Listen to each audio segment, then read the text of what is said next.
প্রিয় ভাইয়েরা, প্রথমে শুকরিয়া আদায় করছি যে আল্লাহ পাক আমাদেরকে তার নিজ দয়ায়, ভালোবাসায়, অনুগ্রহে, রহমতে মুসলিম পরিবারে জন্ম নেওয়ার তৌফিক দান করেছে। সকলে মন থেকে বলি আলহামদুলিল্লাহ। আমরা এখানে যত মুসলমান বসে আছি, ইসলামের জন্য আমাদের যে কন্ট্রিবিউশন, ইসলামের জন্য আমাদের যে অবদান, এটাকে যদি এক পাল্লায় রাখা হয় আর চাচা আবু তলেবের কন্ট্রিবিউশন, অবদানটাকে আরেক পাল্লায় রাখা হয়, আমার ধারণা তার পাল্লা ভারী হবে। নবী সাল্লাল্লাহু আলাইহি ওয়াসাল্লাম যখন মক্কায় দাওয়াতি কাজ করছিলেন, তার উপরে এমন কোনো বিপদ আপদ নাই যা আসে নাই। শারীরিক নির্যাতন, মানসিক নির্যাতন, গালিগালাজ, অর্থনৈতিক বয়কট, সামাজিকভাবে বয়কট, এমনকি শারীরিকভাবেও তাকে নিপীড়িত করা হয়েছে। প্রত্যেকটা ক্ষেত্রেই তার পাশে ছায়ার মতো ছিলেন তার চাচা আবু তলেব। কে ছিলেন? আবু তলেব। কিন্তু শেষ পর্যন্ত চাচা আবু তলেব কালিমা লা ইলাহা ইল্লাল্লাহ মুহাম্মাদুর রাসূলুল্লাহ সাক্ষ্য দিতে পারেন। পেরেছেন? এত কিছু করেছেন তিনি নবী সাল্লাল্লাহু আলাইহি ওয়াসাল্লামের স্বার্থে, ইসলামের জন্যই, তার ভাতিজার দ্বীনের জন্যই। শেষ পর্যন্ত কালিমা পড়ার তৌফিক হয়নি। তাকদীর, এর নাম তাকদীর, কদর, হাযা মিন কদরিল্লাহ। নবী সাল্লাল্লাহু আলাইহি ওয়াসাল্লামকে সাহাবীরা জিজ্ঞাসা করছেন, ইয়া রাসূলুল্লাহ, বলেন সাল্লাল্লাহু আলাইহি ওয়াসাল্লাম, যখনই নবীর নাম আসবে পড়বেন সাল্লাল্লাহু আলাইহি ওয়াসাল্লাম। আপনার জন্য আপনার চাচা এত কিছু করলেন, শেষ পর্যন্ত তার কি অবস্থা হবে? নবী সাল্লাল্লাহু আলাইহি ওয়াসাল্লাম বলছেন যে যদি আমি না থাকতাম তাহলে আমার চাচাকে জাহান্নামের অনেক অতল তলে রাখা হতো। আমার কারণেই আমার চাচাকে জাহান্নামের উঁচু জায়গায় রাখা হবে, যেখানে তার পা পর্যন্ত, পায়ের টাকনু পর্যন্ত, টাকনু বুঝেন কিনা, টাকনু পর্যন্ত কোনো বর্ণনায় একটা আগুনের জুতা তাকে পরিয়ে দেওয়া হবে। এতটুকুই শাস্তি। এতে করেই নাউজুবিল্লাহ তার মাথার মগজ টকবক করে ফুটতে থাকবে।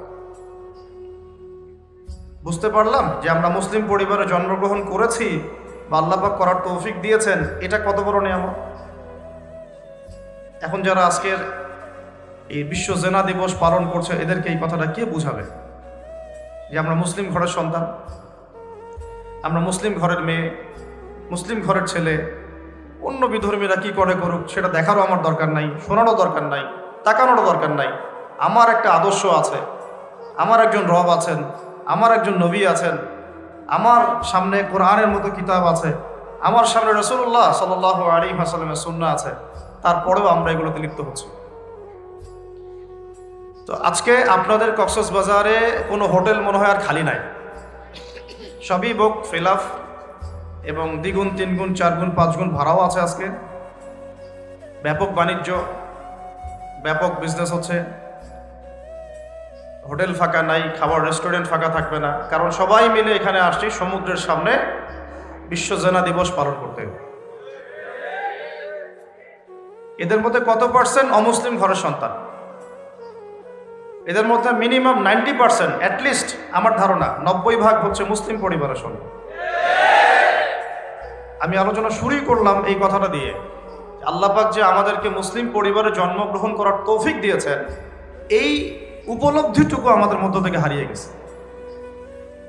এর শুকরিয়া আদায় করার মানসিকতাটাও আমাদের মধ্য থেকে হারিয়ে গেছে। অথচ আমি আপনাদের সামনে চাচা আবু তলেবের দৃষ্টান্ত দিলাম। 13 বছর মানুষ নবী সাল্লাল্লাহু আলাইহি ওয়াসাল্লামকে গালিগালাজ করেছে, মেরেছে, তাড়িয়ে দিয়েছে, অর্থনৈতিক বয়কট করেছে, কেউ তার পাশে নাই। সাপোর্ট দিচ্ছেন একজন ছায়ার মতো, তিনি কে? অবশ্যই আল্লাহ রাব্বুল আলামিন। এখানে বংশের মধ্যে কে? চাচা আবু তলেব। আবু জাহেল একদিকে, আবু লাহাব একদিকে, উতবা, শাইবা, রাবিআ এরা সব একদিকে, চাচা আবু তলেব আর একদিকে। চাচা আবু তলেবকে বলা হচ্ছে যে তোমার ভাতিজাকে আমাদের হাতে তুলে দাও, সব সমস্যার সমাধান হয়ে যাক। আবু তলেব বলছেন, আমি দাফন যতক্ষণ হচ্ছি না আর আমার দেহ যতক্ষণ মাটি খেয়ে ফেলছে না, ততক্ষণ আমি আমার ভাতিজাকে কারো হাতে দেব না। তারপরেও তিনি শেষ পর্যন্ত ইসলাম কবুল করার তৌফিক পান নাই। আমরা পেয়েছি, মুসলিম পরিবারে জন্মগ্রহণ করেছি, আমাদের আচরণ আজকে ইহুদি খ্রিস্টান এই অন্যদের সভ্যতাকে হার মানিয়েছে। আল্লাহ পাকের গজব আমরা জোর করে টেনে নিয়ে আসছি। এখন আল্লাহ পাকের গজব আসবে মূলত দুই শ্রেণীর মানুষের উপরে। এক, যারা সরাসরি এই পাপে সম্পৃক্ত হবে, আর দুই, যারা পাপকে দেখেও প্রতিবাদ করবে না। আমি আবার বলছি, আল্লাহ পাকের গজব আসবে মূলত দুই শ্রেণীর মানুষের উপরে। এক, যারা এগুলোকে সরাসরি পৃষ্ঠপোষকতা করবে বা সরাসরি এই পাপে লিপ্ত হবে, তাদের উপরে আল্লাহর গজব আসবে, এটা অবধারিত। আল্লাহ পাক ছাড় দিচ্ছেন কিন্তু ছেড়ে দিবেন না ইনশাআল্লাহ। আল্লাহ পাক যাকে ইচ্ছা হেদায়েত দিবেন, যাকে ইচ্ছা আল্লাহ পাক শাস্তি দিবেন। হয়তোবা আজকে যারা বেলাল্লাহপনে লিপ্ত আছে, এর মধ্যে কিছু ভাইকে আল্লাহ পাক অচিরে হেদায়েত দিতে পারেন, কিছু বোনকে আল্লাহ হেদায়েত দিতে পারেন, কিন্তু যারা গোমরাহির উপরে নিজের অবস্থানকে প্রতিষ্ঠিত রাখতে চায়, আল্লাহ পাক তাদেরকে গজব দিবেনই দিবেন। এই এক শ্রেণী। দ্বিতীয় শ্রেণী হচ্ছে যারা অন্যায় দেখে, পাপাচার দেখে জেনে শুনেও প্রতিবাদ করে নাই, ইসলাহ করে নাই, সংশোধনের দাওয়াত দেয় নাই, গজব আসলে এই শ্রেণীও বাঁচবে না। আমি নিজে একা একা ভালো থাকবো এই সুযোগ নাই, কারণ তোমাদের সামনে অন্যায় হয়েছে, তোমরা অন্যায়ের প্রতিবাদ করো নাই, সৎ কাজে আদেশ করেছো, অসৎ কাজে নিষেধ করো নাই। ওইদিকে আমি পড়ে আসছি, তো আল্লাহ পাকের দরবারে আগে শুকরিয়া আদায় করি, বলি আলহামদুলিল্লাহ। এখন অগণিত অসংখ্য দরুদ এবং সালাত বর্ষিত হোক প্রিয় নবী সাল্লাল্লাহু আলাইহি ওয়াসাল্লামের প্রতি, যেই নবী মুহাম্মদ সাল্লাল্লাহু আলাইহি ওয়াসাল্লাম আমাদেরকে আল্লাহর পক্ষ থেকে একটা পূর্ণাঙ্গ দিন দিয়েছে।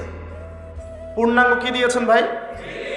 দিন। আমরা মনে করি ইসলাম সমান সমান ধর্ম, ইসলাম সমান সমান ধর্ম। আসলে ইসলাম ইজ ইকুয়াল টু দিন। দিন আর ধর্মের কি পার্থক্য? পার্থক্য আছে। ধর্মের মধ্যে কিছু কৃষ্টি কালচার, আচার আচরণ, ইবাদত বন্দেগী থাকে।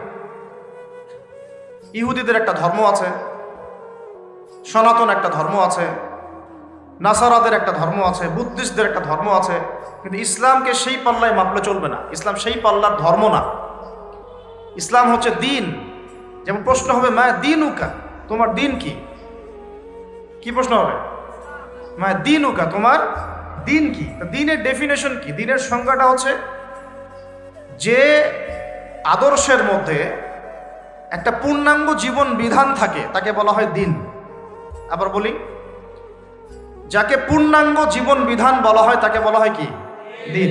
আপনি ইসলামের মধ্যে যেমন ইবাদত বন্দেগীর হেদায়েত পাবেন, ঠিক তেমনি আপনারা ব্যবসায়ী, এখানে ব্যবসার হেদায়েত পাবেন, চাকরিজীবীরা চাকরির হেদায়েত পাবেন, যারা ইলমের পথিক, ইলমের পিপাসু, ইলমের হেদায়েত পাবেন, যারা আমল করতে চান আমলের হেদায়েত পাবেন, কেউ অর্থনীতি চালাতে চান অর্থনীতির হেদায়েত পাবেন, কেউ রাজনীতি করতে চান তারও হেদায়েত পাবেন। না পাবেন না? আল্লাহ পাক আমাদের সবাইকে দিন শব্দের অর্থ বোঝার তৌফিক দান করেন। দিন মানে হচ্ছে পুরো কমপ্লিট কোড অফ লাইফ। আমরা ইংরেজিতে কি বলি? একটা কমপ্লিট কোড অফ লাইফ, মানে পুরো জীবন ব্যবস্থা, যেখানে মানুষের বাথরুম থেকে শুরু করে রাষ্ট্র পরিচালনা পর্যন্ত, শুধু রাষ্ট্র কেন, রাষ্ট্র তো ছোট শব্দ, বিশ্ব পরিচালনা পর্যন্ত গাইডেন্স বা হেদায়েত থাকে, একে বলা হয় কি? দিন। এই জিনিসটাই আমরা বুঝাইতে পারতেছি। এই জিনিসটা যদি বোঝাতে পারতাম তাহলে এটা নিয়ে আলোচনাই করার প্রয়োজন ছিল না, যে এই বিশ্ব ভালোবাসা, তথাকথিত ভালোবাসা দিবস, তথাকথিত এইসব সংস্কৃতি, এগুলো পালন করলে কি গোনা হবে, আমি তো নামাজও পড়ি, তাহাজ্জুদও পড়ি, একটু না হয় করলাম, কি সমস্যা, এগুলো বলার প্রয়োজন ছিল না। ও নিজেই বুঝতে পারতো যে দিনের মধ্যে সব কিছু আছে। দিনের মধ্যে আমি, আমার সংস্কৃতিও দিনের অন্তর্ভুক্ত। আমার সংস্কৃতি কি? দিনের অন্তর্ভুক্ত। আমার পরিবার দিনের অন্তর্ভুক্ত। আমার ব্যক্তি জীবন দিনের অন্তর্ভুক্ত। আমার অর্থনীতি, আমার ব্যবসা, আমার সমাজনীতি, আমার রাষ্ট্রনীতি দিনের অন্তর্ভুক্ত। এটা ব্যাখ্যা করে আলাদা আলাদা করার প্রয়োজন ছিল না। এর নাম হলো দিন ইসলাম, মা দিনুক। আপনি সূরা আল ইমরান পড়েন, আল্লাহ পাক সেখানেও বলেছেন, বা'দা আউযু বিল্লাহি মিনাশ শাইতানির রাজীম, আল্লাহ পাক বলেছেন, ইন্নাদ দীনা ইনদাল্লাহিল ইসলাম। আল্লাহ পাকের কাছে একমাত্র গ্রহণযোগ্য মনোনীত দিন হচ্ছে কি? ইসলাম। এই সূরার মধ্যে আল্লাহ আরো বলেছেন, আফা গায়রা দীনিল্লাহি ইয়াবগুন, তারা কি আল্লাহর দিন বাদ দিয়ে অন্য কোনো দিন তালাশ করছে? তারা কি আল্লাহর দিন বাদ দিয়ে অন্য কোনো দিন তালাশ করছে? ওয়া লাহু আসলামা মান ফিস সামাওয়াতি ওয়া মান ফিল আরদ। অথচ এই পৃথিবীর সবকিছু, আসমানের সবকিছু আল্লাহর সামনে আত্মসমর্পণ করেছে বলে সুবহানাল্লাহ। তাওআন আও কারহান, ইচ্ছায় হোক আর অনিচ্ছায় হোক। এই সাগর আল্লাহ পাকের হুকুম মোতাবেক চলে না চলে না? আসমান, চাঁদ, সূর্য, নক্ষত্র, এই মহাবিশ্ব, এই জমিনের প্রত্যেকটা মাখলুক, যেই গরুটা আমরা জবাই করে আজকে ভাত খেয়েছেন আপনারা, সেই গবাদি পশুকে আল্লাহর হুকুম মানত না? মাটির নিচের পিপিলিকা, সাগরের নিচের মাছ, এই পুরো মহাবিশ্বের কোন প্রাণীটা আল্লাহর হুকুমের বাইরে যায়? কোনো প্রাণী যায়? ইল্লাস নেতাইন, শুধুমাত্র দুইটা জাতি বাদ। কটা জাতি? একটা হচ্ছে আমরা মানব জাতি, আর 2 নম্বর হচ্ছে জিন জাতি। মানুষের মধ্যে যেমন ভালো মন্দ আছে, জিনের মধ্যেও ভালো মন্দ আছে। এই দুইটা জাতিকে আল্লাহ পাক আবার স্পেশালি বলেছিলেন, ওমা খালাকতুল জিন্না ওয়াল ইনসা ইল্লা লিয়াবুদুন, আমি জিন আর মানব জাতিকে শুধুমাত্র আমার ইবাদত করার জন্যই সৃষ্টি করেছি। অন্য কোনো জাতিকে আল্লাহ নাম ধরে ধরে বলেন নাই যে আমি অমুক জাতিকে, তমুক জাতিকে, অমুক জাতিকে শুধু আমার ইবাদতের জন্যই সৃষ্টি করেছি। আল্লাহ পাক শুধু আমাদের জন্য এটা বলছেন যে আমি আল্লাহ মানব জাতি এবং জিন জাতিকে শুধু আমার ইবাদতের জন্য সৃষ্টি করেছি। আর পৃথিবীতে যত রকমের নোংরামি, ফিতনা, ফাসাদ, হারাম, কবিরা গুনাহ দেখবেন এই দুইটা জাতির কাজ, জিন আর মানুষ। আল্লাহ পাক আমাদেরকে আল্লাহ পাকের পরিপূর্ণ দাসত্ব করার তৌফিক দান করেন। তাহলে আমরা বুঝলাম দিন শব্দের অর্থ কি। তো দিনের মধ্যে সংস্কৃতি আছে কি নাই? দিনের মধ্যে অর্থনীতি আছে না নাই? দিনের মধ্যে সমাজনীতি আছে না নাই? দিনের মধ্যে বিশ্ব রাজনীতি আছে না নাই? দিনের মধ্যে আমার ইবাদত বন্দেগী, আমার চাকরি, ব্যবসা, পরিবার, এগুলো আছে না নাই? এই সংজ্ঞাটুকু যে বুঝবে তাকে আলাদা করে বোঝানোর দরকার নাই যে কেন এই দিবসটা হারাম। প্রয়োজন আছে? তখন কিন্তু প্রয়োজন নাই। আবার আল্লাহ পাক বলে দিচ্ছেন আমি জিন আর মানব জাতিকে শুধু আমার ইবাদতের জন্যই সৃষ্টি করেছি। আর নবী মুহাম্মদ সাল্লাল্লাহু আলাইহি ওয়াসাল্লাম এমন একটা পরিপূর্ণ দিন আমাদেরকে দিয়ে গেছেন, সুবহানাল্লাহ। এমন পরিপূর্ণ, এত সূক্ষ্ম, এত পূর্ণাঙ্গ যে আপনি যদি হাদিসের কিতাবগুলো মোতালা করেন আপনি অবাক হয়ে যাবেন যে এখানে মাথার চুল আঁচড়ানো থেকে শুরু করে মাথার চুলটা কিভাবে আঁচড়াতে হবে, চুল কিভাবে রাখতে হবে, কতটুকু রাখতে হবে বা কতটুকু রাখা যাবে যাবে না ইত্যাদি, এখান থেকে শুরু করে একটা রাষ্ট্রের মধ্যে বিশৃঙ্খলা সৃষ্টি হলে কিভাবে সেটাকে নিয়ন্ত্রণ করতে হয়, সব কিছু অধ্যায় বা অধ্যায় ভাগ করে দেয়া আছে। সুবহানাল্লাহ। আপনি বুঝাতে পারি নাই মনে। মাথার চুলটা কিভাবে আঁচড়াবেন, বাথরুম কিভাবে যাবেন, কেমন করে বাথরুমে বসবেন, বাথরুমে কেমন করে বসবেন, কিভাবে ঢুকবেন, কিভাবে বের হবেন, ওযু কেমন করে করবেন, গোসল, ফরজ গোসল কেমন করে করবেন, খাবেন কিভাবে, শুরু করবেন কিভাবে, শেষ করবেন কিভাবে, কি খাইতে পারবেন, কি পারবেন না, কিরকম ব্যবসা করতে পারবেন, কিরকম চাকরি করতে পারবেন, এই মানে মাথার চুল থেকে হায়েস্ট নেফাস থেকে শুরু করে রাষ্ট্রের মধ্যে অরাজকতা হলে, অশ্লীলতা ছড়িয়ে পড়লে, চুরি বেড়ে গেলে, ডাকাতি বেড়ে গেলে, ধর্ষণ বেড়ে গেলে ইত্যাদি ইত্যাদি, কিভাবে আমি নিয়ন্ত্রণ করব, সমস্ত বিষয়গুলো কোরআন এবং হাদিসে স্পষ্ট করে বর্ণিত আছে। শুধু বর্ণিত নয়, অধ্যায় বা অধ্যায় ভাগ করে করে দেয়া আছে। মাথার চুল আঁচড়ানো অধ্যায়, বিশ্বাস করতে পারেন? এমন কোনো ধর্মগ্রন্থ দেখাতে পারবেন আমাদেরকে যেখানে এরকম করে মাথার চুল পর্যন্ত কিভাবে আঁচড়াতে হবে লেখা আছে? পৃথিবীর ইতিহাসে কেউ দেখাতে পারবে? এটাই তো প্রমাণ করে যে এই কিতাব এবং এর ব্যাখ্যা হাদিস সুন্নাহ নবী সাল্লাল্লাহু আলাইহি ওয়াসাল্লাম জানিয়ে এসেছেন, এটা আল্লাহর পক্ষ থেকে আসছে। আল্লাহর পক্ষ থেকে না আসলে এটা অসম্পূর্ণ থাকতো, সব কিছু পূর্ণাঙ্গ থাকতো না। এখন পূর্ণাঙ্গ না অপূর্ণাঙ্গ এটা স্টাডি করা কার দায়িত্ব বলেন? আমাদের নিজেদের। আমরা স্টাডি করলেই বুঝতে পারবো। আল্লাহ পাক বলেছেন এই সরল পথ থেকে বিচ্যুত হয় মানুষ দুইটা কারণে, সূরা আল ইমরানের মধ্যেই আছে, সম্ভবত 19 নম্বর আয়াত। দুটো কারণে মানুষ হক থেকে দূরে থাকছে। কয়টা কারণে? একটা হচ্ছে সে হয়তো অজ্ঞ, জ্ঞান নাই, মানে জ্ঞান চর্চা করে নাই, জানে না, এইটা একটা কারণ হতে পারে। আরেকটা হচ্ছে বাগিয়াম বাইনাহুম, মানে উদ্ধত আচরণ, জানে বুঝে সব ঠিক আছে কিন্তু মানার বেলায় সে রাজি না। আল্লাহ পাকের ঐশী গ্রন্থের সাথে টক্কর দিচ্ছে। এখন আমরা আল্লাহ পাক যে আমাদেরকে মুসলিম পরিবারে জন্ম গ্রহণ করার তৌফিক দিয়েছেন, আপনারা খুশি না বেজার? এখন কি মনে হচ্ছে আল্লাহ পাক কি আমাদেরকে প্রত্যেকটা নেয়ামতের ব্যাপারে জিজ্ঞাসাবাদ করবেন না? আল্লাহ পাক যে বলেছেন সূরা তাকাসুরের মধ্যে, সুম্মা লাতুসআলুন্না ইয়াওমাইযিন আনিন নাঈম, সেদিন তোমাদেরকে প্রত্যেকটা নেয়ামত সম্পর্কে ধরে ধরে জিজ্ঞেস করা হবে। আল্লাহ পাক কি মশকরা করেছেন? নাউযুবিল্লাহ। তাহলে এই হিসাবটা কঠিন হবে কাদের? আমাদের না? আমাদেরকে মুসলিম পরিবারে জন্মগ্রহণ করার তৌফিক আল্লাহ দিয়েছেন, আমাদেরকে পরামর্শ করেছেন আমাদের সাথে। আল্লাহ পাক কি আপনাকে অনুমতি নিয়েছেন আপনার এই দয়াটা করার আগে, এই ভালোবাসাটা দেখানোর আগে? আল্লাহ পাক কি আপনাকে আমাকে জিজ্ঞাসা করেছেন? না করেই নিয়ামতটা দিয়ে দিয়েছেন। সুবহানাল্লাহ। তাহলে জিজ্ঞাসাবাদ করবেন না আল্লাহ পাক পরকালে? নবী সাল্লাল্লাহু আলাইহি ওয়াসাল্লাম একদিন পিপাসার্থ, ক্ষুধার্থ বের হয়েছেন, খাবার নাই। আমাদের তো মাশাআল্লাহ জীবন মানেই খাবার, ইস্তেঞ্জা করা, স্ত্রী সহবাস, ব্যবসা, জমি, টাকা পয়সা, চাকরি বাকরি। আমাদের জীবন মানে এইগুলো, আমাদের জীবনের সংজ্ঞা হচ্ছে এইগুলা। আমাদের নবী সাল্লাল্লাহু আলাইহি ওয়াসাল্লামের সব স্ত্রীদের ঘর খুঁজেও কখনো কখনো খাবার পাওয়া যাইত না। ক্ষুধার্ত অবস্থায় বের হলেন, রাস্তায় আবু বকর রাদিয়াল্লাহু আনহুর সাথে দেখা। আবু বকর কি হালত? ক্ষুধার্ত, ইয়া রাসূলুল্লাহ। আবার সামনে কি ওমর, তার সাথে দেখা, কি হালত? আমিও ক্ষুধার্ত, ইয়া রাসূলুল্লাহ। তো এভাবে যেতে যেতে একজন আনসারী সাহাবীর বাগানের মধ্যে ঢুকলেন। আনসারী তো বুঝেন, যারা মদিনার সাহাবী, মক্কার হিজরতকারী সাহাবীদেরকে কি দিয়েছেন? আশ্রয় দিয়েছিলেন, ইসলামে সাহায্য করেছেন, তাদেরকে কি বলা হয়? আনসার। আর যারা হিজরত করে আসছে ওদেরকে মুহাজির। জানতে হবে, পড়তে হবে। একদিনের ওয়াজ দিয়ে তো দিন কায়েম হবে না, হবে? সবাইকে পড়তে হবে। আল্লাহ সবাইকে পড়ার তৌফিক দান করে। সেই আনসারী সাহাবীর বাগানে ঢুকে তিনি তৃপ্তি সহকারে খেজুর খেলেন, পানি পান করলেন, ঠান্ডা পানি পান করলেন।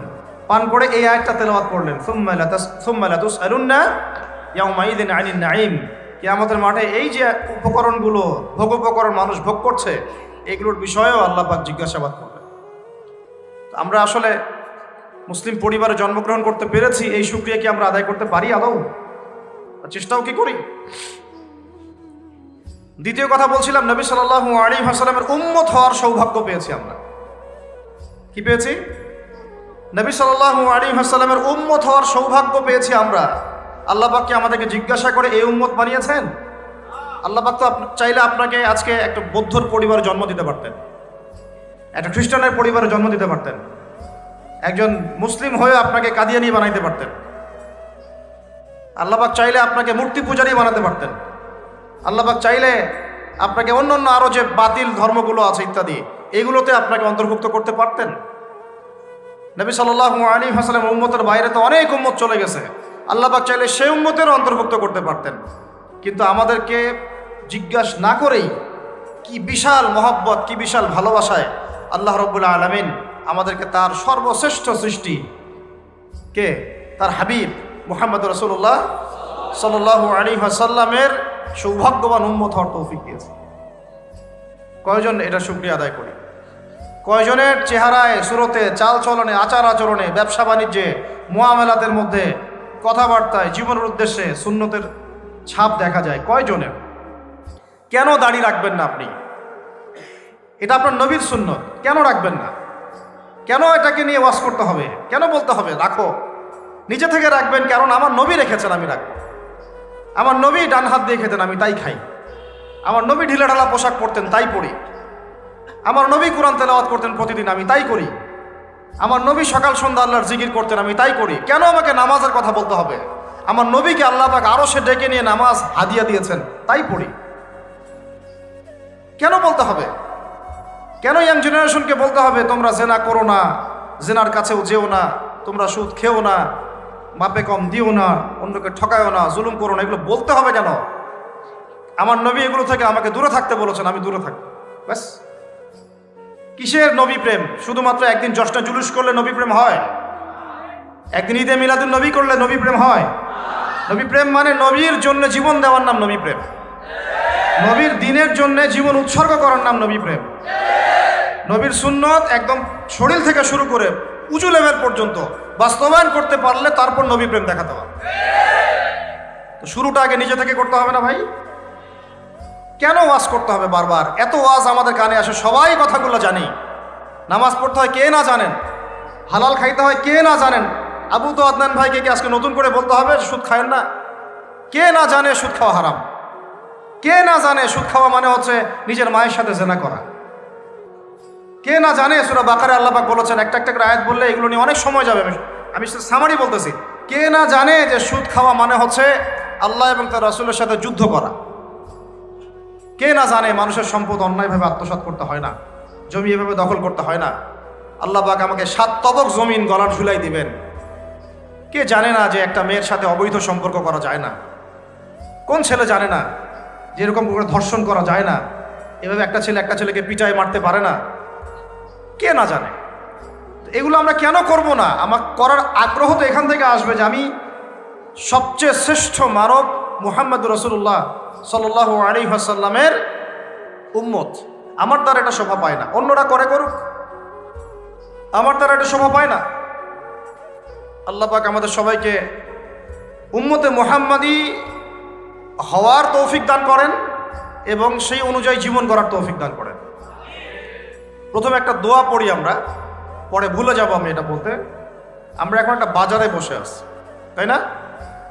নবী সাল্লাল্লাহু আলাইহি ওয়াসাল্লাম বলেছেন যে বাজারে যে ব্যক্তি যাবে সেখানে গিয়ে যদি এই দোয়াটা পড়ে, যেটা আমি আপনাদেরকে এখন শেখাচ্ছি ইনশাআল্লাহ। আপনারা সবাই অনেকেই ব্যবসায়ী, এখানে বাজার ঘাটে তো সবাই যান। নবী সাল্লাল্লাহু আলাইহি ওয়াসাল্লাম বলেছেন সেই ব্যক্তি তার আমল নামায় ইনশাআল্লাহু তাআলা 10 লক্ষ নেকি দেওয়া হবে। একটা জায়গায় 1 লক্ষ আসছে, একটা জায়গায় 10 লক্ষ আসছে। আল্লাহ পাকের দিতে কোনো অসুবিধা? আল্লাহ পাকের খাজানা সংকীর্ণ কি? আল্লাহ পাক তার নবীর মাধ্যমে আমাদেরকে জানাচ্ছেন যে আল্লাহ পাকের কাছে সবচেয়ে প্রিয় জায়গা হচ্ছে মসজিদ। সবচেয়ে প্রিয় জায়গা কি ভাই? মসজিদ। এবং সবচেয়ে নিকৃষ্ট জায়গা হচ্ছে, বলেন, বাজার। সেই বাজারে গিয়ে যদি আপনি এই দোয়াটা পড়েন, আপনার আমল নামায় 10 লক্ষ নেকি হবে। দোয়াটা হচ্ছে এরকম, আমার সাথে বলেন, লা ইলাহা ইল্লাল্লাহু ওয়াহদাহু লা শারীকা লাহু লাহুল মুলক ওয়া লাহুল হামদ ইউহয়ী ওয়া ইউমীত ওয়া হুয়া হাইয়্যুন লা ইয়ামুত বিয়াদিহিল খায়রু কুল্লুহু ওয়া হুয়া আলা কুল্লি শাইইন কাদির। দোয়াটা কি আগে জানতেন? শিখতে হবে। হিসনুল মুসলিম এই বইটা সবাই কেনা চাই। এই বইয়ের মধ্যে যত দোয়া আছে সবাই মুখস্থ করবেন, সকাল সন্ধ্যা পড়বেন। দোয়া মানে হচ্ছে আল্লাহর সাথে আপনার কানেকশন। দোয়া মানে কি? আল্লাহর সাথে আপনার কানেকশন। এখন আমরা মূল টপিকে আসি। প্রথম কথাটা হচ্ছে, আমরা আল্লাহ পাকের কৃতজ্ঞ বান্দা হতে চাই না অকৃতজ্ঞ বান্দা হতে চাই? মুসলিম পরিবারে জন্ম নেওয়ার তৌফিক আল্লাহ দিয়েছেন, আমরা খুশি না বেজার? নবী সাল্লাল্লাহু আলাইহি ওয়াসাল্লাম উম্মত হওয়ার সৌভাগ্য পেয়েছি, খুশি না বেজার? আমাদের উপর দায়িত্ব কম না বেশি? এই উম্মতে মুহাম্মাদের উপর দায়িত্ব কম না বেশি? আরো কোন নবী কি আসবেন? তাহলে এই সমাজের অরাজকতা দূর করার দায়িত্ব কার? আমি আপনাদেরকে বলতেছি, সরাসরি শুনেন আমার কাছে। এখন যে সমাজে আমরা বসবাস করি, এখন যে বিশ্বে আমরা বসবাস করি, এই সমাজ আর এই বিশ্ব কোনো অংশেই আইয়ামে জাহিলিয়াতের চেয়ে কম না। এই সমাজ, এই বিশ্ব কোনো অংশে আইয়ামে জাহিলিয়াতের চেয়ে কম না। কে বলছে? আমি বলছি। কেন বলছি শোনেন। আইয়ামে জাহিলিয়াত মানে আমরা বুঝি অজ্ঞতার যুগ। কিসের যুগ? আইয়ামে জাহিলিয়াত বলতে আমরা কি বুঝি ভাই? যে যুগে মানুষের কাছে কোনো ঐশী গ্রন্থ ছিল না, কোনো হেদায়েতের মাধ্যম ছিল না, কোনো নবী ছিল না। মানুষ যা ইচ্ছা তাই করত, পশুর মতো জীবনযাপন করত। মানুষ মূর্তি পূজা করত, শিরিক করত, কবর পূজা করত, মৃত মানুষের পূজা করত। মানুষ কেউ কেউ নাস্তিক ছিল, আল্লাহকে কেউ বিশ্বাস করতো না, ইল্লা মাশাআল্লাহ, অল্প কিছু মানুষ ছাড়া। ঠিক আছে? আল্লাহকে বিশ্বাস করলেও পরকালে যে আবার পুনরুত্থিত হতে হবে এটা বিশ্বাস করতো না, হিসাব নিকাশ বিশ্বাস করতো না। এই সমাজ চালানোর জন্য নিজের মন গড়া বিধানে চালাইতো। সমাজের বেশিরভাগ মানুষ সুদ খাইতো, মানুষকে দাসত্বের শৃঙ্খলে আবদ্ধ করা হতো। বেশিরভাগ তরুণ মাদকদ্রব্যের সাথে সম্পৃক্ত ছিল। মেয়েদের সম্মানের কোনো দাম ছিল না, ইজ্জতের কোনো দাম ছিল না। জেনা ছিল, জেনা অ্যাভেলেবল জেনা। মেয়েদেরকে বাজারে কিনতে পাওয়া যাইতো, বাজারে কিনতে পাওয়া যেত মেয়েদেরকে। অনেক সময় কন্যা সন্তান হলে জীবিত দাফন করা হতো। মাদকের ছড়াছড়ি ছিল, গোত্রে গোত্রে হানাহানি, মারামারি, কাটাকাটি, দাঙ্গা হাঙ্গামা ফাসাদ এগুলো ছিল, ব্যভিচার আর ব্যভিচার ছিল। এই তো আইয়ামে জাহিলিয়া। আইয়ামে জাহিলিয়া মানে কি? আইয়ামে জাহিলিয়া মানে কি কোন আলাউদ্দিনের চেরাগ? আসলে আইয়ামে জাহিলিয়া শব্দটার মানে কি? মধ্যযুগীয় বর্বরতা বলেন আপনারা অনেকেই, এটা সুশীল তথাকথিত এইসব শব্দগুলি ইউজ করেন। মধ্যযুগ কাকে বোঝাচ্ছেন? মধ্যযুগ বলতে যদি আপনি নবী সাল্লাল্লাহু আলাইহি ওয়াসাল্লামের খেলাফা যুগকে বুঝান তাহলে ধিক্কার আপনার উপরে। আর মধ্যযুগ বলতে যদি আপনি বুঝান ওই আবু জেহেলের শাসন তাহলে ঠিক আছে। কথা কি বোঝাতে পারলাম? মধ্যযুগ বলতে আপনি যদি বুঝান আবু জেহেলের শাসন, আবু লাহাবের শাসন, ওই ওতবা সাহেবার যুগ, তাহলে ঠিক আছে কথা। কিন্তু মধ্যযুগ বলতে যদি আপনি চার খলিফার যুগকে বুঝান, রাসূলের যুগকে বুঝান, তাহলে ধিক্কার আপনার উপরে। তাহলে আপনার ওই কথার উপর আমরা ধিক্কার জানাই, তীব্র প্রতিবাদ জানাই। মধ্যযুগ মানে এটাতে আমরা বিশ্বাস করি, মধ্যযুগ মানে আবু জেহেলের যুগ। আইয়ামে জাহিলিয়াত মানে কি? আইয়ামে জাহিলিয়াত মানে ঘরে ঘরে শিরক। ঘরে ঘরে কি? শিরক মানে মূর্তি পূজা, শিরক। মধ্যযুগ মানে আল্লাহর পক্ষ থেকে কোনো বিধান নাই। মধ্যযুগ মানে হচ্ছে আল্লাহর বিধানের সামাজিক কোনো বাস্তবায়ন নাই।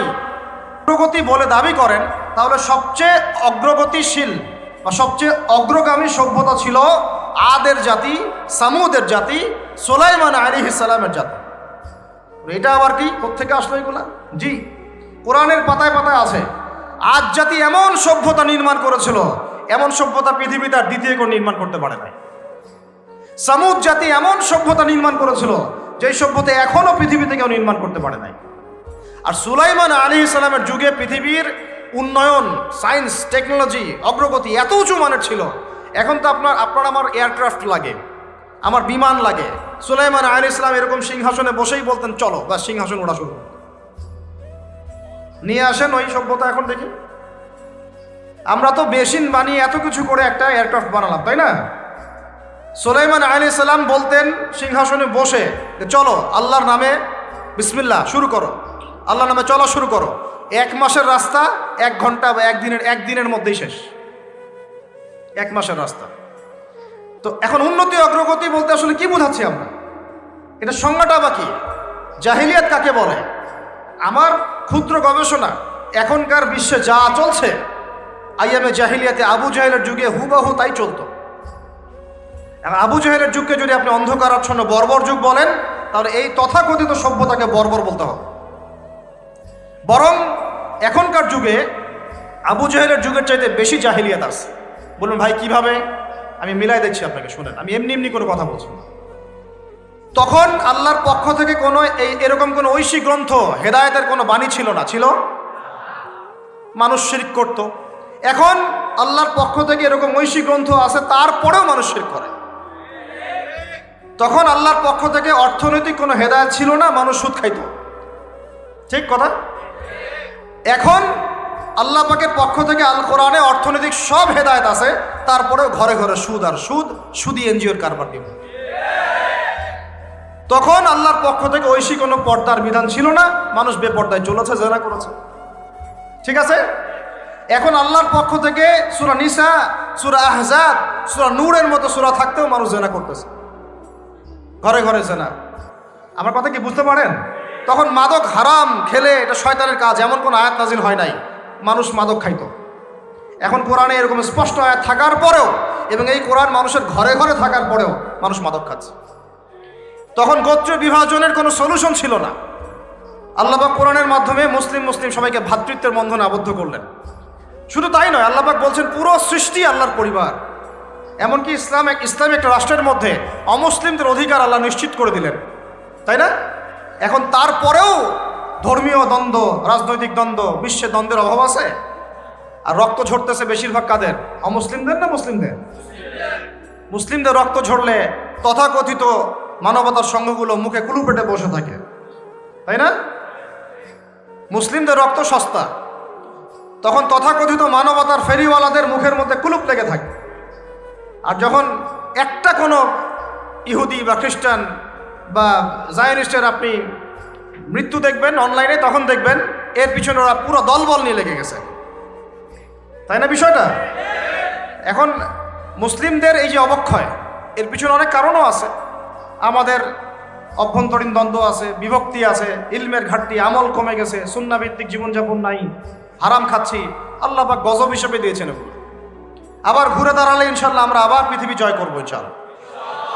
এইভাবে এই জেনারেশন দিয়ে হবে না, পাবজি ফ্রি ফায়ার টিকটক প্রজন্ম দিয়ে হবে না, আমাদের ইমান দীপ্ত প্রজন্ম দরকার। আর প্রিয় ভাইয়েরা, আমি প্রমাণ করে দিতে পারবো যে এটা আইয়ামে জাহেলিয়াতের চাইতে বড় বড় যুগ চলতেছে।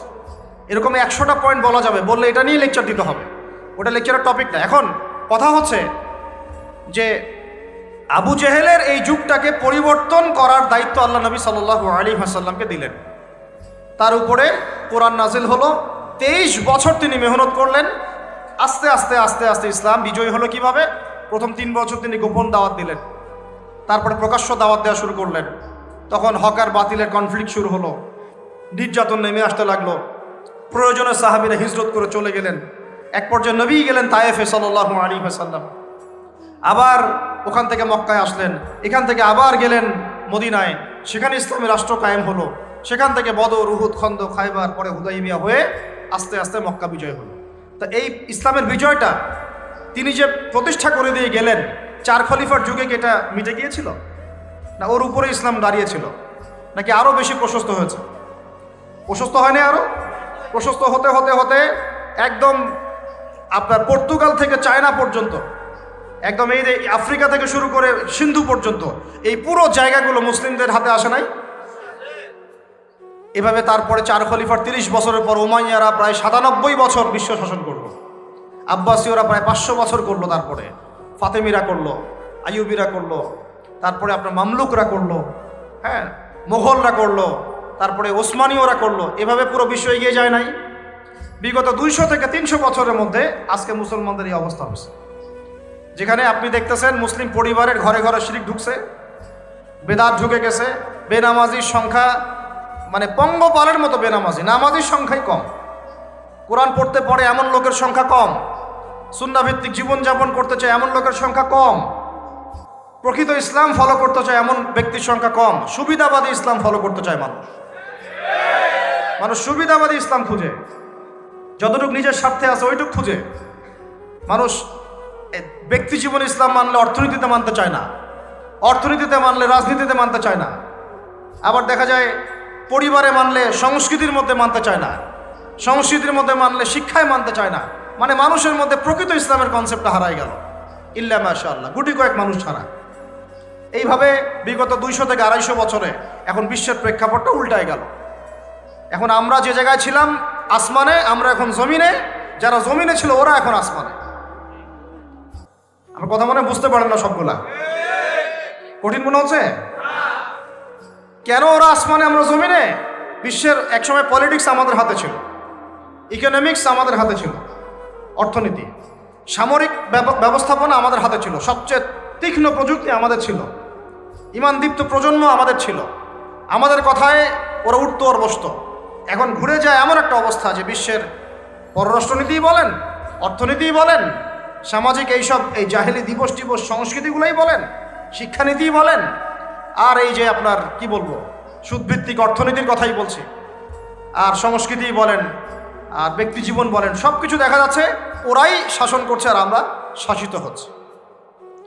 এই অবস্থা যদি চলতে থাকে তাহলে ওই যে বললাম আল্লাহ পাক আমাদেরকে কঠিন জবাবদিহিতা করাবেন, কারণ আমরা মুসলিম পরিবারে জন্ম নেওয়ার তৌফিক পেয়েছিলাম, নবীর উম্মত হওয়ার তৌফিক পেয়েছিলাম। এরপরে কি আরো কোনো নবী আসবে? ওলামায়ে কেরাম থাকবেন, নবী আর আসবে না। এখন ওলামায়ে কেরামের উপর কি একক দায়িত্ব ইসলামকে বিজয়ী করার, না আমাদের সবার উপরে দায়িত্ব আছে? যদি সবার উপর দায়িত্ব থাকে তাহলে সবাইকে যার যার জায়গা থেকে অবদান রাখতে হবে, কি হবে না? এই অবদানের একটা অংশ নিয়ে খালি আজকে আলোচনা করব যে আল্লাহ রাব্বুল আলামিন আমাদেরকে কি এই সমাজটাকে সুন্দর করার দায়িত্ব দেন নাই? সমাজের বেশিরভাগ ছেলে মেয়ের মধ্যে যদি হারাম ফ্রি মিক্সিং অ্যাফেয়ার্স চলতে থাকে, সমাজটা কি সুন্দর হবে? সমাজের বেশিরভাগ পরিবারে যদি স্বামী স্ত্রীর মধ্যে এই পরকীয়া প্রেম বেড়ে যায়, তাহলে কি সমাজটা সুন্দর হবে? সমাজের ঘরে ঘরে যদি সুদি কারবার চালু হয়, সমাজটা সুন্দর হবে? সমাজের বেশিরভাগ মানুষ যদি আমরা ধর্ম নিয়ে এরকম বাড়াবাড়ি করতে করতে বিভিন্ন দলে উপদলে বিভক্ত হয়ে যাই, এটা কি ভালো হবে? সমাজের বেশিরভাগ ছেলে পেলে যদি এখন এই কি বলবো টিকটক, এই পাবজি, ফ্রি ফায়ার ইত্যাদি প্রজন্ম হিসেবে গড়ে ওঠে, খুব ভালো হবে কি?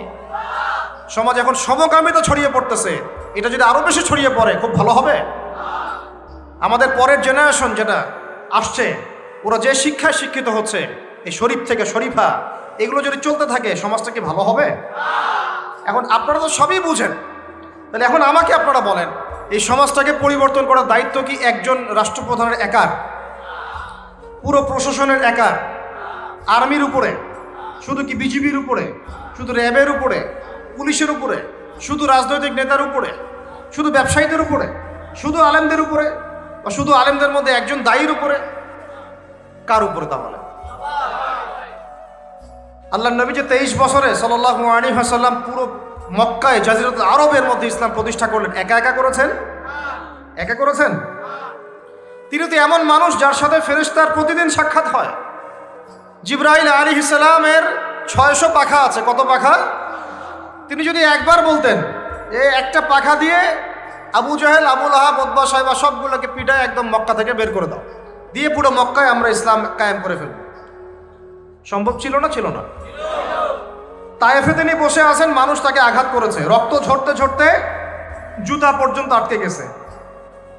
রক্ত ঝরতে ঝরতে যে পায়ের জুতাটা আটকে গেছে, ওই জায়গায় যেখানে তিনি বসেছিলেন, ওই জায়গায় আমি নিজেও দেখে আসছি কোন জায়গায় তিনি বসেছিলেন।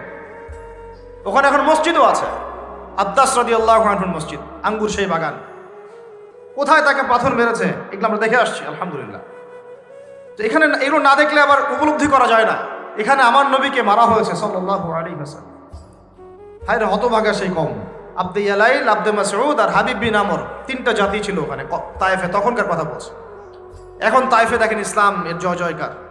ওই তায়েফে আব্দুল্লাহ বিন আব্বাস রাদিয়াল্লাহু আনহুর মাকবারা ওখানেই আছে। তো যাই হোক, ওইদিকে আলোচনা যাচ্ছি না। এখন আল্লাহর নবী তায়েফ থেকে ফিরে এসে এই আঙ্গুর বাগানে যে বসে আছেন, তখন জিবরাইল আলাইহিস সালামের সাথে মালাকুল জিবাল এসেছেন, মানে পাহাড় পর্বতের ফেরেশতা। কে আসছেন? এসে বলছেন যে আপনার সাথে তায়েফবাসী যে আচরণ করেছেন আমরা দেখেছি, আল্লাহও দেখেছেন। আল্লাহ পাক আপনাকে অপশন দিচ্ছেন, জানতে চাচ্ছেন আপনি কি চান যে আমরা 2 পাহাড়ের মাঝখানে তায়েফবাসীকে ফেলে পিষ্ট করে দেই? নবীজিকে অফার দেয়া হচ্ছে, আপনি কি এটা চান? আপনি আমি হলে নিশ্চিত বলতাম হ্যাঁ চাই। কথা বুঝতে পারছেন না? আপনি আমি হলে কিন্তু নিশ্চিত বলতাম কি চাই। আর কথা হচ্ছে যে নবী সাল্লাল্লাহু আলাইহি ওয়াসাল্লাম উল্টা বললেন, বিপরীত দোয়া করছেন। তিনি বলছেন বাল আরজু, বরং আমি আশা করি। কি বলছেন? বরং আমি আশা করি আইয়ুখরিজাল্লাহু মিন আসলাবিহিম, আল্লাহ পাক তাদের ঔরস থেকে এমন একটা কওম যেন বের করেন, আল্লাযী ইয়াবুদুল্লাহ ওয়াহদা, যে কওমটা আল্লাহকে একক জেনে ইবাদত করবে, ওয়ালা ইউশরিকু বিহি শাইআ, আল্লাহর সাথে কাউকে শরীক করবে না। বলি সুবহানাল্লাহ। বদদোয়া তো করলেনই না, উল্টা কি করলেন? বদদোয়া না করে উল্টা দোয়া করলেন। তো আল্লাহ, আমি বুঝাতে চাচ্ছি, আল্লাহ নবী চাইলে কি এভাবেও ইসলাম কায়েম করতে পারতেন না? পারতেন না? বদদোয়া করতে পারতেন না? পারতেন না? উহুদের মাঠে তাকে দাঁত শহীদ করা হচ্ছে, তিনি রক্ত মুছছেন আর বলছেন যে আল্লাহুম্মা গফির কওমি, আল্লাহ আমার কওমকে মাফ করে দাও, ফাইন্নাহুম লা ইয়ালামুন, কারণ তারা জানে না, বুঝে না। এখন আমাদের কাজ কি? এদের উপর এই যে চলমান, আমি বললাম সামাজিক সংকট, অর্থনৈতিক সংকট, শিক্ষা সংকট, এগুলোকে কি আগ্রাসীভাবে মোকাবেলা করা, না এগুলোকে সংস্কারের চেষ্টা করা? এই চেষ্টাটা কি আমি একা করতে পারবো? একটা দিবসে কেন্দ্র করে অনেকগুলো কথা উঠে আসতেছে, কিন্তু সমস্যা শুধু একটা দিবসে না, সমস্যা হচ্ছে পুরো সিস্টেমটাই সমস্যা।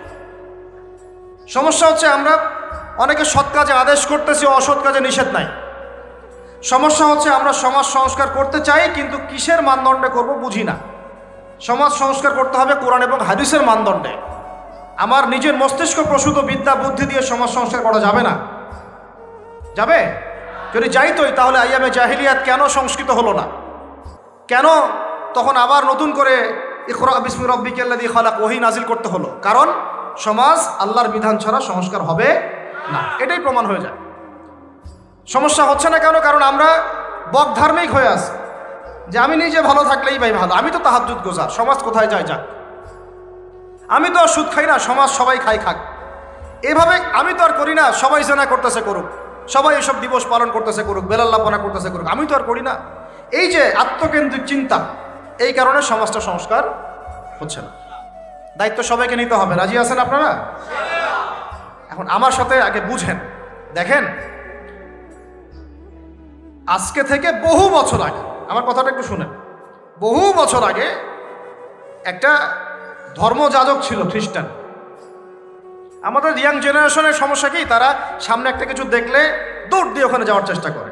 ওরা বুঝে না কিন্তু আসলে এটা আসলো কোত্থেকে, কে চালু করলো, কোত্থেকে আসলো, কি অবস্থা।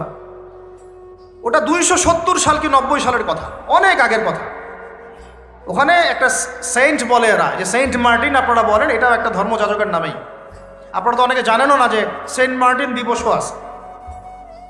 সেন্ট মার্টিনও কিন্তু দিবস আছে, প্রত্যেক ধর্মযাজকের নামে পশ্চিমারা দিবস তৈরি করছে আর কি। সেন্ট মার্টিন দিবস কবে জানেন আপনারা? 11 নভেম্বর। কত তারিখ? 11 নভেম্বর। তা ওটা আবার পালন করতে যায় না, বললাম যে বলতে চাই নাই, তা বলে ফেললাম। প্রত্যেক সেন্টের নামে ওরা এরকম করে একটা দিবস বানায়, ওদেরকে স্মরণীয় করে রাখার জন্য। কথা বুঝতে পারছেন? আমরা কি কখন আবু বকর দিবস বানিয়েছি? ওমর দিবস বানিয়েছে? ইসলামে বদর দিবস বলে কিছু আছে, উহুদ দিবস আছে, মক্কা বিজয়ের দিনও কি আমরা বিজয় দিবস পালন করি? ইসলামে আছে ঈদ উল ফিতর, ঈদ উল আজহা। কি আছে? ঈদ উল ফিতর, ঈদ উল আজহা আছে। আমাদের আশুরা আছে, মুহররম আছে, ওখানে ইবাদত আছে।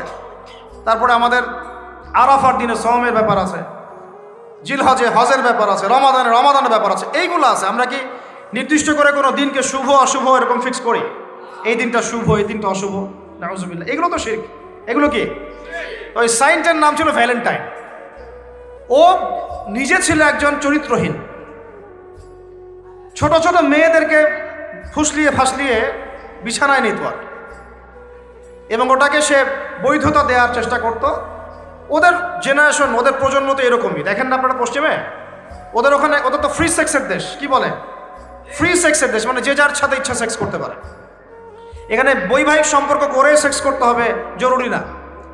ওখানে যে যা, এটা বাক স্বাধীনতা, ওদের ব্যক্তি স্বাধীনতা। ইচ্ছা হইলে একজন মদ খাইলেও গিয়ে রাত কাটাইলো, কোনো সমস্যা নাই। ইচ্ছা হইলে একটা ছেলের সাথে রাত কাটাইলো, কোনো সমস্যা নাই।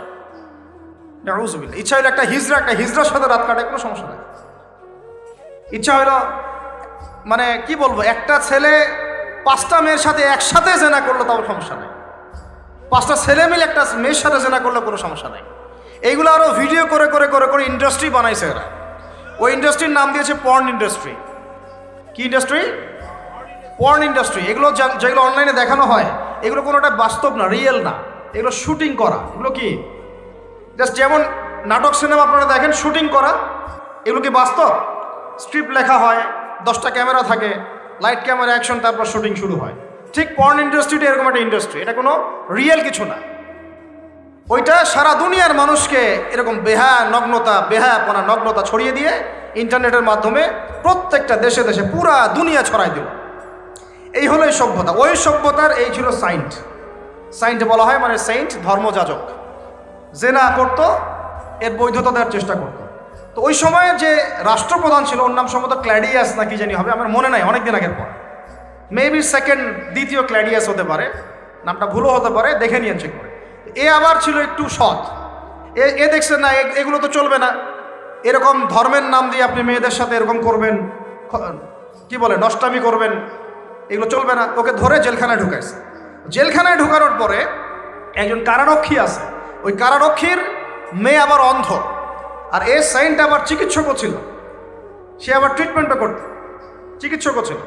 তো সে চিকিৎসা করে করে ওই মেয়েটার চোখ কিছুটা ভালো করে দেয়। পরে ওই মেয়ের সাথেও আবার জেনায় লিপ্ত হয়। এরপরে একে ফাঁসি দেওয়া হয়।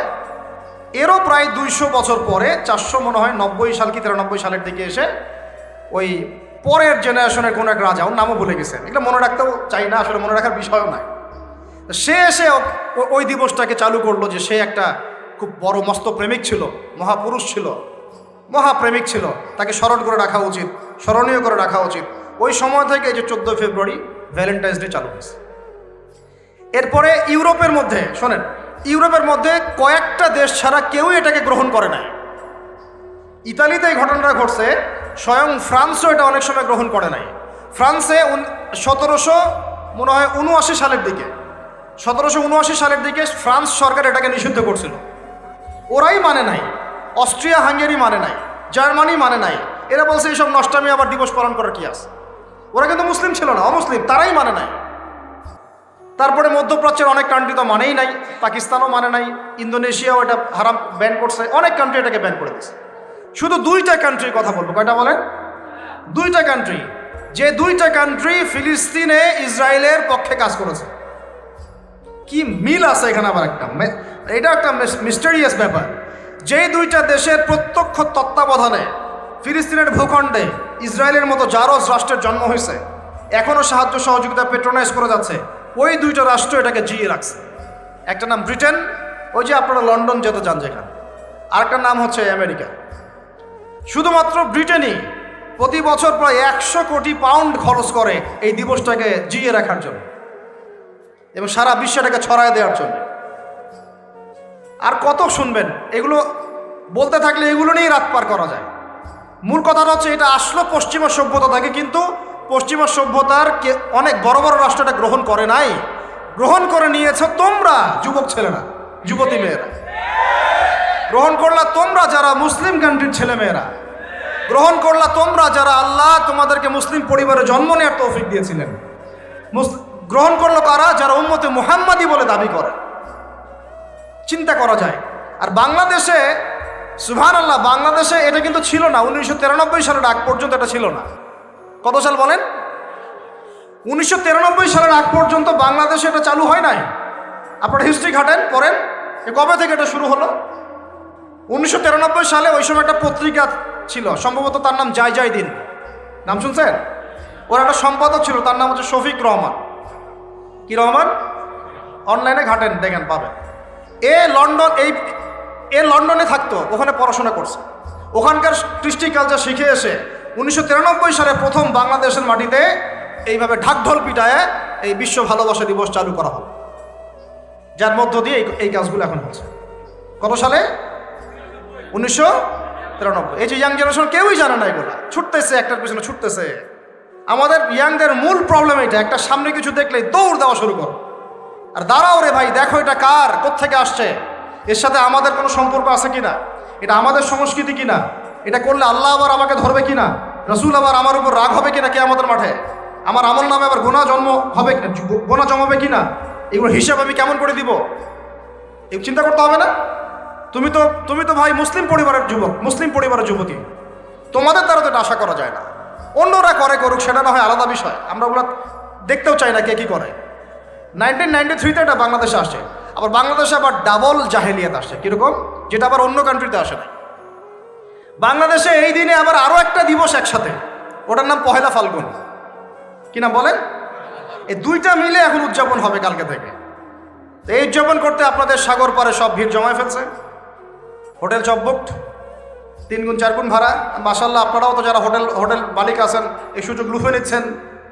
হ্যাঁ, ব্যবসা বেশি হবে, তারপরে খাওয়া দাওয়ার হোটেলের প্রাইস বেশি হবে। শোনেন, একটা হারামকে কেন্দ্র করে যা কিছু অর্জন করবেন সব হারাম। একটা হারামকে কেন্দ্র করে যা কিছু অর্জন করবেন আপনি, সবই হারাম। বরং এখন আপনার বলা উচিত ছিল ইমানদার হলে, আমার হোটেল আজকে বন্ধ, আমি এই দিবস উপলক্ষে ভাড়া দিই না। সাগরের সামনে তারা এগুলো করতেছে, সাগরের এক একটা ঢেউ এটা সাক্ষী থাকতেছে। এই সাগরের এক একটা ঢেউ, যে ঢেউ আল্লাহর হুকুমে আসে, আল্লাহর হুকুমে চলে। আপনি ইমানদার মানুষ, আল্লাহর বান্দা, আল্লাহর মুমিন বান্দা, আপনার জন্য আল্লাহ সাগরের তলদেশে অসংখ্য নিয়ামত রিজিক দিয়ে দিয়েছেন, আমাদের জন্য দিয়েছেন, ওকে আমাদের অনুগত করে দিয়েছেন। দাঁড়ান আপনি তার সামনে, ও বিনয়ের সাথে আপনার পা ধুয়ে দিবে। সাগর বিনয়ের সাথে আপনার কি করবে? পা ধুয়ে দিবে। আর এই সাগরকে আল্লাহ যদি কোনোদিন বলেন এইখানে এরকম এই অশ্লীলতা হয়েছে, বেহায়াপনা হয়েছে, জেনা হয়েছে, ব্যভিচার হয়েছে, সমকামিতা হয়েছে, এই সাগর তুমি এই সমস্ত এলাকাবাসীকে ধ্বংস করো, কি করবেন সেদিন? ঠেকাতে পারবেন? আমি কারোকে সন্তুষ্ট করার জন্য কথা বলছি না, আর কারো অসন্তুষ্টির পরও আমি করছি না। যেটা হক সেটা আমাকে বলতে হবে, কারণ যদি আমি না বলি ওই গজব আসলে আমি সদ্য ধ্বংস হয়ে যাব। আল্লাহ পাক চাইলে এক দিনের মধ্যে এমন সুনামি দিতে পারেন, পুরা কক্সবাজার কেন বাংলাদেশ পানির তলে চলে যেতে পারে। এই জায়গাকে বেছে নিছে এই জেনা দিবস পালন করার জন্য। চিন্তা করেন কার ক্যারেক্টার, কার আদর্শ এটা ফলো করতেছে। আল্লাহ পাক কোরআনে বলেছেন, লাকাদ কানা লাকুম ফি রাসূলিল্লাহি উসওয়াতুন হাসানাহ, তোমাদের মধ্যে আল্লাহর নবী মুহাম্মদ সাল্লাল্লাহু আলাইহি ওয়াসাল্লামের মধ্যেই আছে সর্বোত্তম আদর্শ। আর এই দিবস পালনের মধ্য দিয়ে আপনারা ওই সেন্ট ভ্যালেন্টাইন্স ওর আদর্শ ফলো করতেছেন। বলি নাউজুবিল্লাহ। হাদিসে নবীজি বলছেন আল মারউ মা'a মান আহাব, যে যাকে ভালোবাসবে। অন্য হাদিসে আসছে যে যে কম যার সাদৃশ্য অনুসরণ করবে তার সাথেই তার হাসর হবে। তাহলে আপনারা তার সাথে হাসরের প্রিপারেশন নিতে থাকেন। কার সাথে হাসর করতে চান চিন্তা করা যায়। আনাস রাদিয়াল্লাহু আনহু বলতেন যে আমি আল্লাহর নবীকে ভালোবাসি, আমি আবু বকরকে ভালোবাসি, আমি ওমরকে ভালোবাসি রাদিয়াল্লাহু আনহুম আজমাইন। যদিও আমার আমল তাদের মতো নয়, তারপরে আমি আশা করি এই ভালোবাসার খাতিরে আল্লাহ তাদের সাথে আমাকে হাসর করাবে। চিন্তা করা যায়। আজকে একটা হাদিস পড়ছিলাম যে কিয়ামতের মাঠে শহীদরা পর্যন্ত ঈর্ষান্বিত হবে, নবীরা ঈর্ষান্বিত হবে একদল মানুষকে দেখে, যে আল্লাহ পাক তাদেরকে নূর দিবেন, চেহারা আলোকিত হয়ে থাকবে। তারা শহীদও হয় নাই, তারা নবীও ছিল না, বরং তারা তাদেরকে দেখে ঈর্ষান্বিত হবে। আল্লাহ পাক বলবেন এরা আমার সেই সব বান্দা যারা একে অপরকে মহব্বত করতো শুধু আমার সন্তুষ্টির জন্য। আর আমরা জেনাকে মহব্বত নাম দিয়েছি। এখন আমি এই জায়গাটা থেকে একটু ভিতরে যাই। দেখেন 1993 সালে এটা চালু হওয়ার পর থেকে কি হলো, আসলে হলোটা কি দেখেন। হলো মানে কি, একটু মনোযোগ দাও আমার দিকে তোমরা ইয়াংরা। যখন এটা লাইসেন্স পেয়ে গেল, পৃষ্ঠপোষকতা পাচ্ছে, তখন আসলে হচ্ছেটা কি। একটা জিনিস লাইসেন্স ছিল না, পৃষ্ঠপোষকতা ছিল না, মানুষ অল্প কিছু মানুষ করতো, সেটা আলাদা বিষয়। আর যখন একটা বিষয় মানে আপনি ঢাকঢোল পিটায়ে উদযাপন করতেছেন, তখন এটা একটা কি পেয়ে যায়, একটা আনুষ্ঠানিকতা পেয়ে যায়, একটা লিগালাইজড হয়ে যায় জিনিসটা। মনে হয় যে ওটাই মনে হয় করণীয়, ওটা যারা করছে না ওরাই মনে হয় ব্যাকডেটেড, এমন হয়ে যায় বিষয়টা। হলো কি তারপরে হলো ছেলে মেয়েদের ফ্রি একটা মিক্সিং শুরু হয়ে গেল। ছেলে মেয়ে মানে আল্লাহ পাক যে বলেছেন যে তোমরা দৃষ্টি নিচু করো, এটা যে কোরআনে আছে যে একটা গায়রে মাহরামের দিকে চোখ পড়লে যদি খারাপ চিন্তা চলে আসে চোখটা কি করো, নিচু করো, ছেলে হোক মেয়ে হোক। এই আয়াত কোরআনেই পড়ে থাকলো। চক্ষু নিচু করো তো দূরের কথা, চোখে চোখ রেখে এখন কিস করতেছে মনে করেন বিষয়টা, তাই না? কথা কি বুঝতে পারেন? আল্লাহ পাক কোরআনে বলছেন, আমি শর্ট করে বলতেছি যেটা আপনাদের টাইমটাও মানে একটা ফ্যাক্ট, আপনারা বাসায় গিয়ে পড়ে দেখবেন। আল্লাহ পাক কোরআনে বলেছেন ওয়ালা তাকরাবা হাযিহিশ শাজারা। একটু বোঝার চেষ্টা করেন। এই কথাটা আল্লাহ পাক বলেছেন আমাদের পিতা এবং মাতাকে, আদম আলাইহিস সালাম এবং হাওয়া আলাইহিস সালামকে। দেখো তোমরা জান্নাতের সব জায়গায় ঘোরো, খাও, কোনো সমস্যা নাই। ওয়ালা তাকরাবা হাযিহিশ শাজারা, এই গাছে উঠবা না, কথাটা এমন না। এই গাছের পাতা ধরবা না, কথাটা এমন না। এই গাছের ফল টান দিও না, কথাটা এমন না। এই গাছের ছায়ায় বসিও না, কথাটা এমন না। আল্লাহ পাক বলছে ওয়ালা তাকরাবা, এই গাছের কাছেও, আরো জোরে বলেন, এই গাছের কাছেও যেও না। ফল খাওয়া তো দূরের কথা, গাছে উঠা তো দূরের কথা, গাছের নিচে বসা তো দূরের কথা, কাছেও সেম কথা আল্লাহ পাক সূরা বনী ইসরাঈলের মধ্যে বলছেন ওয়ালা তাকরাবুজ জিনা, তোমরা জিনার কাছেও।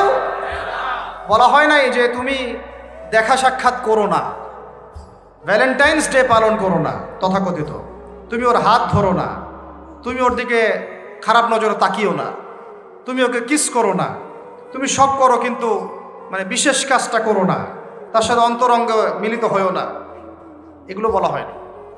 কি বলা হচ্ছে? ওর কাছেও।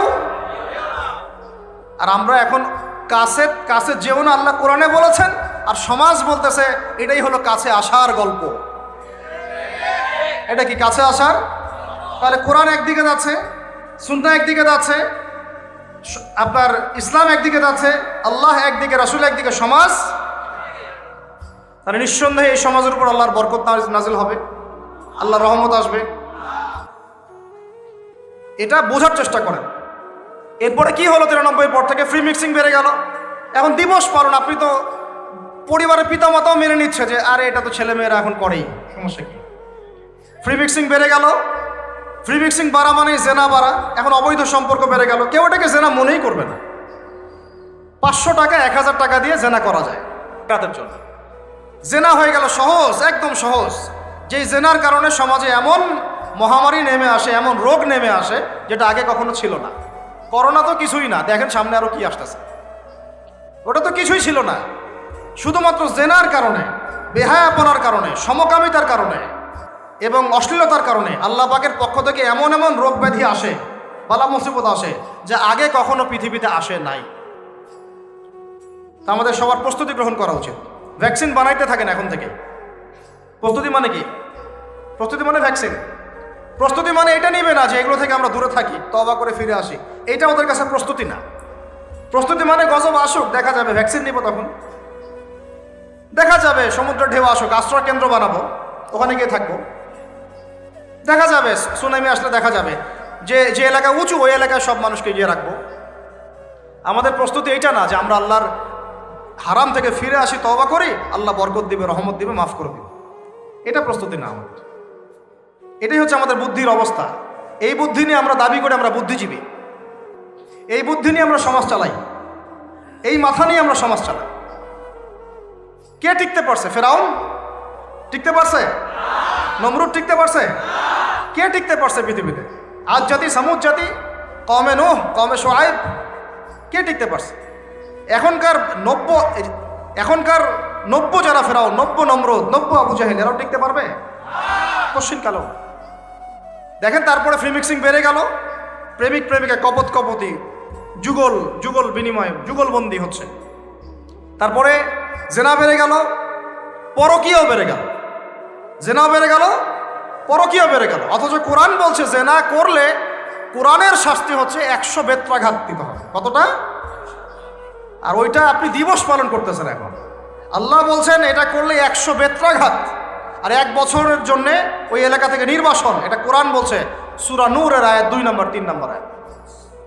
এটা বলছে কোরআন, কথা বলছে এটা। আর সমাজ বলতেছে আসো কাছে আসার গল্প, আরো জেনা করো। আল্লাহ বলছেন কাছেও যেও না, আমি বলছি এটাই কাছে আসার গল্প। এরপরে বাড়লো পরকীয়া, এর সাথে আরো বিভিন্ন সিরিয়াল, হিন্দি সিরিয়াল, এইটা স্টার জলসা, জি বাংলা দেখে দেখে আমাদের একদম মাথাটা খারাপ হয়ে গেল। বাসায় বউ, বাইরে আরো 3টা 4টা, বাসায় স্বামী, বাইরে 3টা 4টা। এই সমস্যাটা রেয়ার না, অনেক বেশি বেশি ঘরে ঘরে ঢুকছে এটা। এর সাথে বাড়ছে সমকামিতা, এখন ছেলে ছেলের সাথে জেনা করতেছে। এখন ছেলে ছেলেও ভ্যালেন্টাইন্স পালন করবে কালকে। নাউজুবিল্লাহ নাউজুবিল্লাহ। এটা কওমে লূত। এটা কোন কওম? কওমে লূত। আল্লাহ পাক ওই কওমকে এরকম করে মাটি থেকে উপরে উঠিয়ে পাথর নিক্ষেপ করে সবগুলোকে থেতলা করে মাটিতে দাফন করে দিয়েছিলেন। এখনো আপনি গুগল সার্চ করে দেখেন, জর্ডানের ডেড সি, মৃত সাগর, ওই জায়গাটা ছিল, কওমে সাদুম ওখানে থাকতো। নিদর্শন সামনে পড়ে আছে। আর আমাদের নবীজি বলছেন তোমরা যদি সমকামী কাউকে পাও, আল্লাযী আমিলা আমালা কওমি লূত, যে কওমে লূতের আচরণ করেছে, ফাকতুলুল ফাইলা ওয়াল মাফউলা বিহি, তাহলে যে করেছে ওকে এবং যার সাথে করা হয়েছে দুইটাকে হত্যা করবে। কে বলেছেন? আপনার নবী। জি, যিনি সমাজ চালান তার নবী, যার হাতে সব অথরিটি আছে, আপনার নবী কথা বলেছেন। আপনি আপনার নবীর সামনে হাউজে কাউসারে কিভাবে দাঁড়াবেন এই ফিকির আপনি গ্রহণ করেন। আরো বলেছেন তিনি, উরজুমুলা আলা ওয়াল আসফালা মিনহুমা উরজুমুহুমা জামিআ, তোমরা সমকামী কাউকে পাইলে উপরে আছে যে আর নিচে যে আছে দুইটাকে এক রজম করে থেতলা করে হত্যা করবে। এটা কি ব্যক্তির জন্য এই দায়িত্বটা বর্তায় না এটা উপরের লেভেলের দায়িত্ব? এই হলো আল্লাহর বিধান, রাসূলের বিধান, আর এই হলো সমাজ, এই হলো আমাদের অবস্থান। এরপর আমরা দাবি করতেছি আমরা মুসলমান, আমরা মানে মরার সাথে সাথেই জান্নাতে চলে যাবো। নাউজুবিল্লাহ। চিন্তা করা যায়?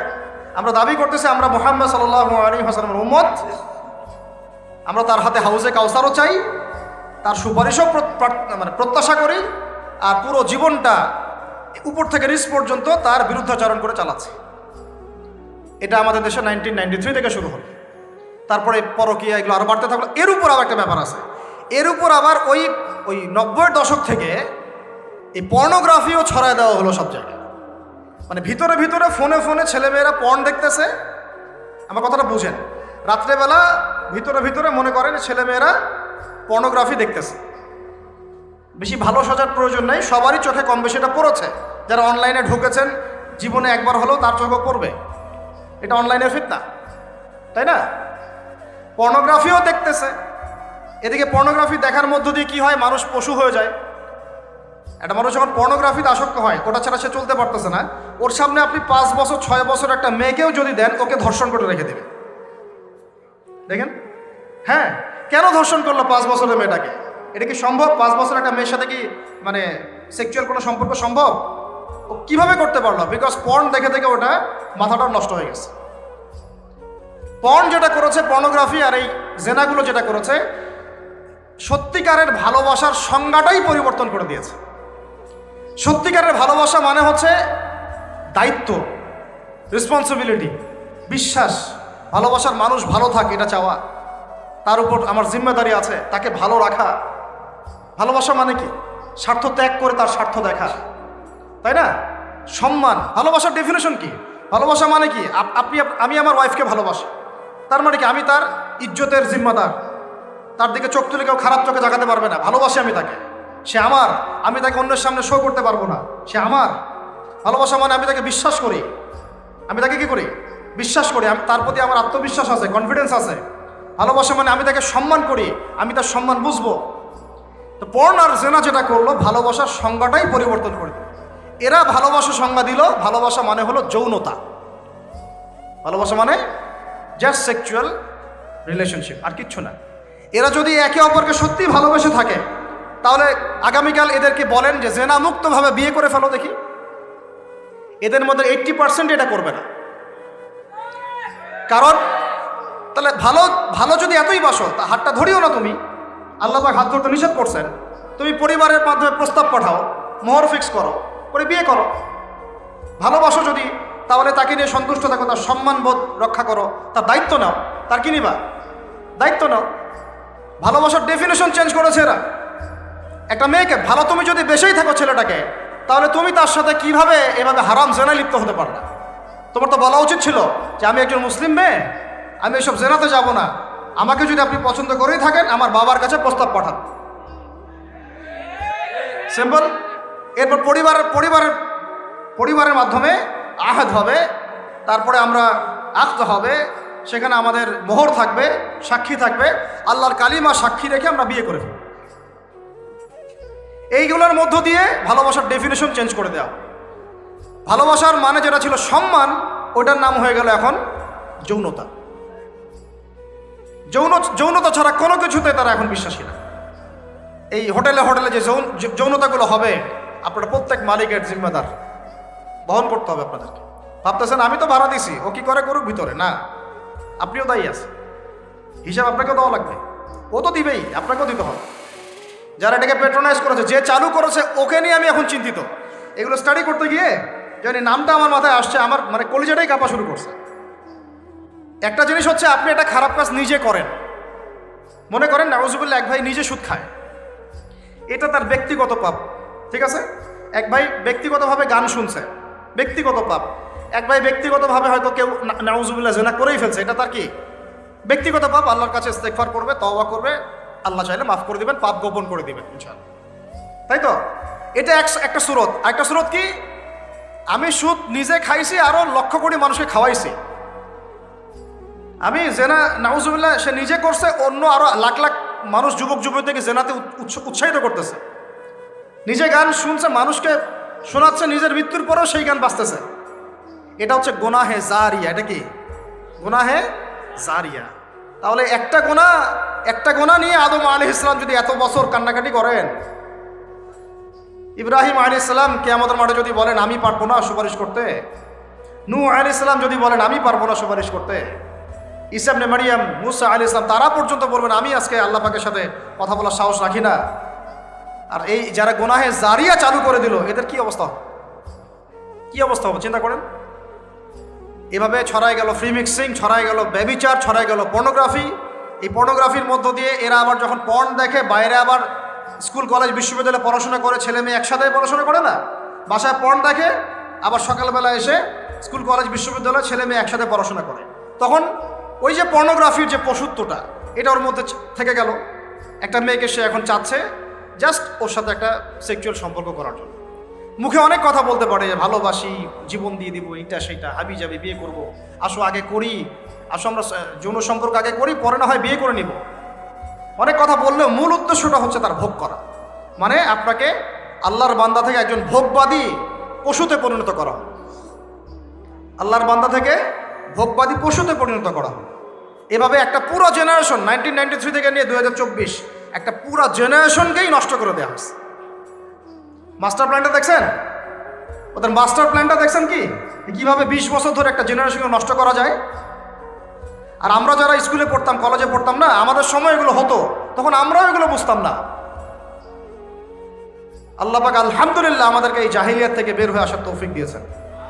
এই শুকরিয়াটা আমরা আদায় করে কিয়ামত পর্যন্ত শেষ করতে পারবো। আর আমাদের দায়িত্ব অন্য ভাইদেরকে ফেরানো, বুঝানো, শেখানো, জানানো। ইনশাআল্লাহ আল্লাহ চান তো এই প্রজন্ম ফিরে আসবে ইনশাআল্লাহ। এই কথাগুলো সবার কাছে প্রচার করবেন। দেখেন তারপরে আরো পরকীয়া তো বেড়ে গেলই, জেনা বেড়ে গেল, পরকীয়া বেড়ে গেল, সমকামিতাও বেড়ে গেল। এখন বলতেছে বাক স্বাধীনতা, একটা ছেলের সাথে সম্পর্ক করতেই পারে, নাউজুবিল্লাহ। সে বলছে ভালোবাসার আবার লিঙ্গ কি? কয়দিন আগে বলতো ভালোবাসার আবার ধর্ম কি, এখন বলছে ভালোবাসার আবার লিঙ্গ কি? নাউজুবিল্লাহ। ভালোবাসার কোনো লিঙ্গ নাই। তুই যে বেটা পৃথিবীতে আসলি, তুই কি ছেলে ছেলের মিলনের ফলে আসছিস? চিন্তা করেন তো কথাটা। ও যে এখন সমকামী হলো, এখন ওর বাবা মা নাই, ওকে আল্লাহ বাবা মার মাধ্যমে পৃথিবীতে পাঠান নাই। এই চিরায়ত আল্লাহর দেয়া সিস্টেমকে চেঞ্জ করে এখন ছেলেতে জেনা করা শুরু করতেছে, মেয়েতে জেনা করা শুরু করতেছে। বলতেছে ভালোবাসার আবার লিঙ্গ কি? কয়দিন আগে বলতেছিল ভালোবাসার আবার ধর্ম কি?